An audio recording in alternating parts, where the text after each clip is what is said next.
You know, with the last trailer for the last Skywalker saga movie coming out, or as I like to call it, fan fiction, it got me thinking, let's talk about the real 7, 8, and 9.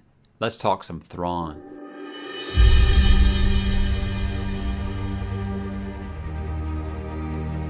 Pelion stood there beside the newly minted lieutenant, feeling the stunned awe pervading the bridge as he watched the Grand Admiral leave. Yesterday, the Chimera's crew had trusted and respected the Grand Admiral. After today, they would be ready to die for him. And for the first time in 5 years, Pelion finally knew at the deepest level of his being that the old Empire was gone. The new Empire, with Grand Admiral Thrawn at its head, had been born.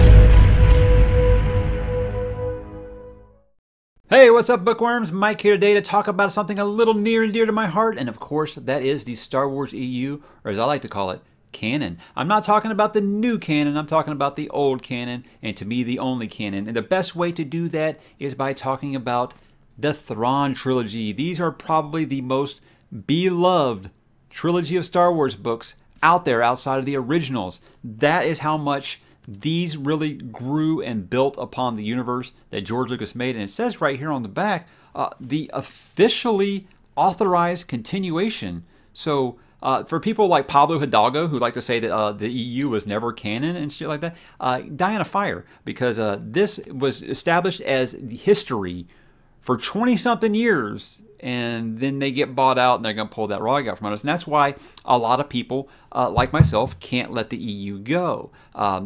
And it's kind of a double-edged sword there, because when The Force Awakens was coming out and they decanonized all this stuff, I actually was okay with it. I was like, okay, that's fine. You know, it's not like they were coming to my house and taking these books off my shelf and burning them. I was okay. I was like, look, I understand if the writers don't want to tie themselves down to stuff that happened in books that, you know, probably less than 5% of the population had read, you know? So I got it. I got it. And when I saw The Force Awakens, guys, I liked it. I liked the movie. I was fine. Yeah, there was a lot of things, you know, even though it kind of felt like a remake, it was okay. It made it felt like Star Wars again. And by now, if you haven't watched my video on what I think the problem with Star Wars is, it's right here. That is why I am not even buying tickets to go see Episode 9. So if you want to use that whole labels everybody uses, that's why I'm not going, because of how disgusting it has become to be a Star Wars fan, and to have people who have been a Star Wars fan for 5 minutes tell you that you are something that I won't mention here, because I hate that word. I think it's completely ridiculous and over the top and just pretty much asinine. So that aside, I want to talk about what made the Thrawn Trilogy so special. When Heir of the Empire was coming out, it was something I saw the poster on a Borders. Do you guys remember Borders? Did they have Borders where you were at? Borders was a bookstore at the mall that I used to go to, because they always had these older, you know, science fiction books and fantasy books that I couldn't find at like used bookstores very much. But they would actually have them like in good shape. And even back then, I like to keep my books in good shape. Even though you can look at these and see how many times I've read them, you can actually see the damage on the spines here from how many times I actually read these. And these are my original copies from the years of release. That's how long ago I got these. And I was like, wow, I haven't thought about Star Wars in a minute. You know, I mean, what was it, 1993, I think this one came out? You know, a decade after Return of the Jedi. So I was like, well, I'm not expecting a ton. It might be earlier than that. Let me see. Just because I don't want someone clapping back at me about not knowing. 1992. Okay, I had my years off by one. But I saw that poster and I was like, okay, all right, it's officially authorized by George Lucas. This is actually supposed to be what's really happening. So I'm like, okay, I'm going to keep my expectation, but I went and I got it. I actually waited for the paperback to release to come out. I did not get the hardcover, which now I wish I had. Those things are worth a fortune. But like life would ever get so bad, I've got to sell my books, right? I was blown away. I read it in like 2 sittings. I couldn't believe it. It was so immersive. that I almost felt like I could hear the Star Wars sound, John Williams music in my head while I was reading. I'm reading it and all the characters' voices in my head and stuff like that. But the biggest thing, obviously, was the new villain. You're like, how can you follow up Darth Vader, arguably the greatest pop culture villain of all time? How do you follow this up? Well, simple. You don't do a straight up carbon copy. You do something a little different. And they had Thrawn, and this guy, he was just smarter than everyone else. He was cerebral. He knew. He was like the Batman of villains. He planned 3 or 4 steps ahead. He knew it was going to happen. It was almost like a detective in space. He was just cunning, and but yet it didn't make him less intimidating. You know, when you're around him, it wasn't just like a big brain. You know, he'd still have your ass off, like no big deal. He actually does that to someone in that first book, and I felt like he was very threatening, but yet I also felt like he was smart enough that he was going to figure out a way to take the Empire from, you know, damn near nothing, you know, the shambles that the Empire's left in after Return of the Jedi, and he turns things around. Yeah, he doesn't win in that first book, but you know what? By book 2, you're like, dang, this dude might win. You know, it's really, really good. It's really, really good how you set up a new villain when you are trying to fill the shoes of someone that epic. But also, they add the character Mara Jade, who has obviously become a huge favorite among Star Wars fans. So much to the point where people were crying about why they didn't put Mara Jade in the new Star Wars movies. And honestly, guys, after I've seen what they've done to the legacy characters in the Disney Star Wars, I don't even want them to put Mara Jade in there. But I'm trying not to make this just a straight hating on the Disney Star Wars. It just bums me out, really. It really breaks my heart. But Mara Jade is when in the first book you're like, man, I can't stand this bitch. You know, at first, you know, but by the end, she's a beloved character. But they tie things in so well that, you know, she was actually there on the sail barge or not on the sail barge, but she was at Jabba's palace when Luke actually at the Starlight Pit. So it was really, really cool the way they tied stuff in. It never felt forced. There was a couple times where he uses a lot of lines that were used in Return of the Jedi or Empire Strikes Back. It's like, okay, I can see why he did that, because it's very clear that Timothy Zahn was a fan. And he's probably watched those trilogies almost as many times as I have. But other than that, it never felt forced. It felt like this is a believable continuation. Luke is now, you know, trying to deal with going on his own, because, you know, right away Obi-Wan's like, I've helped you all I can. Peace. I'll see you later. You're on your own now. You know, so he's still trying to learn things. You know, Yoda's gone, obviously, so he feels like he's all alone. So it is a very, very nice journey for him in these.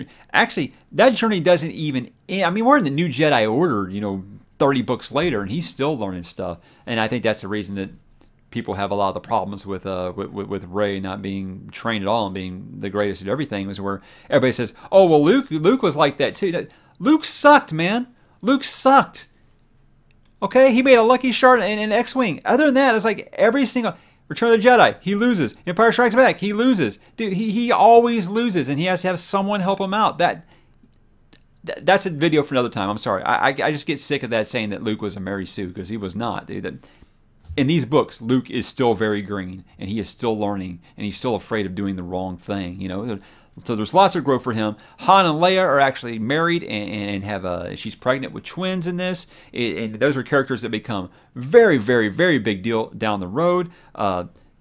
Chewbacca's still alive in this. You actually get to see his homeworld. I've always said it Kashyyyk, but someone told me it's Kashyyyk. I don't know which is actually correct, but it was really cool seeing his homeworld. It was kind of weird that there were some Wookiees that could actually speak. That was a little interesting, but you know, and there are some problems in it, like when you get to Last Command. You know, some of the stuff with Luke, however you say it, when you get with the clones and stuff like that. But I thought it was so rewarding that, you know, Mara got to get out her aggression on not Luke.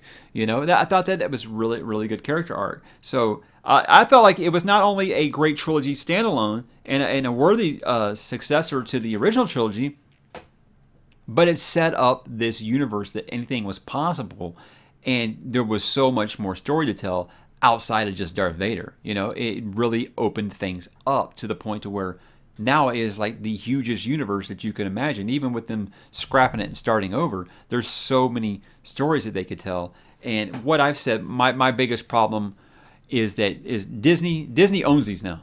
Disney owns all this. So like Marvel, what they should have done was, if you didn't want to do a straight page by page adaptation, I understand that. But do like Kevin Feige did. Go through and pick your best kind of material and find a way to put it on the screen. You didn't want to name them Jason and Jana? I get that. I get that. But put the Solo twins in there. You basically got Han, Luke, and Leia back on screen together. It's like getting, and then you didn't have any time, and then you didn't put them together. That's like getting the Beatles back together and making them record solo albums. I don't understand what the thought process was there. So in this, Han, Luke, and Leia are still front and foremost. Lando's a very big character in this, and man, it's so good. I reread them again earlier this year, and I just had a blast with them. I mean, so much that I wanted to keep going back and reading more. And I said in my video about why I love the EU, that video is right here in case you missed it, is that being so disgruntled with the movies, the positive out of that is that it has, reignited my desire to go back and read through this universe again. Because I was reading these books when they first came out. So, I mean, I was reading New Jedi Order books when I was in high school. I'm 41 now, guys. So there's a lot. I probably forgot more than I actually remember here. That's a lot of books. You can see them all back. I mean, I can't see them. But I've got 3 rows of Star Wars paperbacks back there. 4 rows. 4 rows of Star Wars paperbacks back there. And there's only about 8 that I haven't actually read. So I'm really deeply invested in that universe. But yeah, I think that now I want to go back and actually read it, because I felt like the EU was basically the MCU before that happened, where it was like they had a person saying, this is our vision, but we're going to bring on different directors, or in this case writers. You get us there with your story. And I felt like it worked so well. Yeah, there's a lot of misses in there, but there are way more hits than misses. And you know what? Stakes get big, characters die. And a lot of people I know kind of jumped off along the way because, their favorite characters died or fell to the dark side or something like that.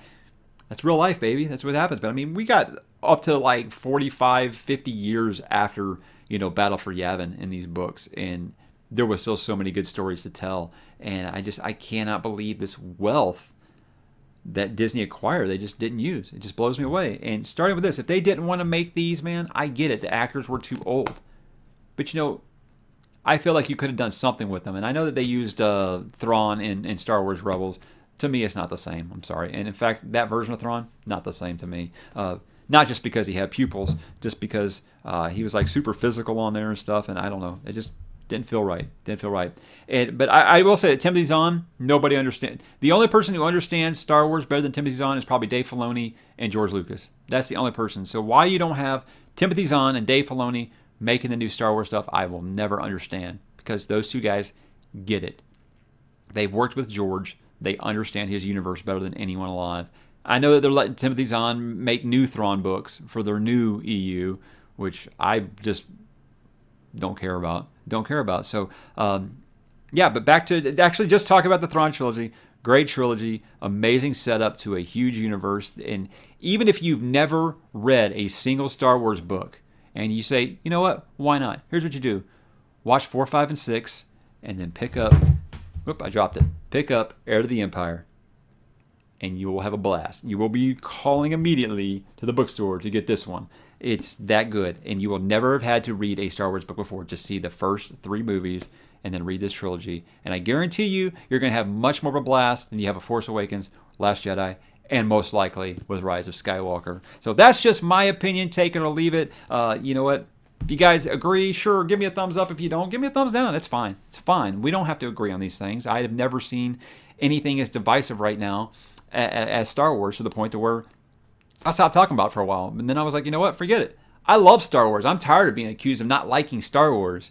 I love Star Wars. I've spent 95% of my life infatuated with the Star Wars universe. So don't tell me I hate Star Wars or I want to see it fail. No, I want to see it succeed, and I want to see it done right, and I want to see it done well. That's all. That's all. That's all I want.